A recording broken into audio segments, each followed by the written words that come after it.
మా channel subscribe చేయండి guys.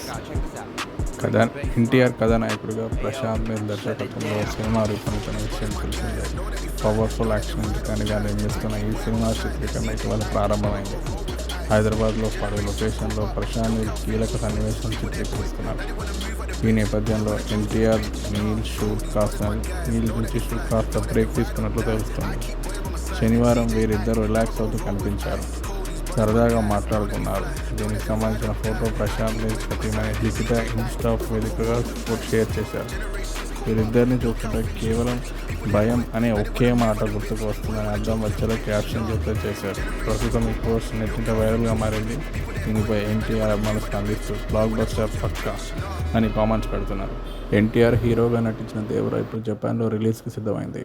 March 28న ఈ సినిమా అక్కడ విడుదల కానుంది.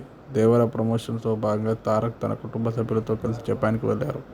అక్కడి నుంచి వచ్చిన తర్వాత ఆయన తిరిగి షూట్స్లో పాల్గొనున్నారు. ఎన్టీఆర్ నీల్ ప్రాజెక్ట్ విషయానికి వస్తే తారక్ నటిస్తున్న 31 చిత్రం ఇది. షూటింగ్లో భాగంగా ఇటీవల రామోజీ ఫిల్మ్ సిటీలో కోల్కతా బ్యాక్డ్రాప్లో ప్రత్యేక సెట్ సిద్ధం చేసి సన్నివేశాలు చిత్రించారు. ఈ పీరియాడిక్ మాస్ యాక్షన్ డ్రామాలో ఎన్టీఆర్ జోడిగా రుక్మిణి వసత్ కనిపించనుంది. మలయాళ యువ హీరో టొవినో థామస్ కీలక పాత్రలో సందడి చేయనున్నట్టు తెలుస్తుంది. వచ్చే ఏడాది జనవరి 9న ప్రేక్షకులకు ముందుకు రానుంది. ఎన్టీఆర్ దీన్ని రవి బసు సంగీతం అందిస్తున్నారు. మరోవైపు ఎన్టీఆర్ వార్ 2 కోసం కూడా వర్క్ చేస్తున్నారు.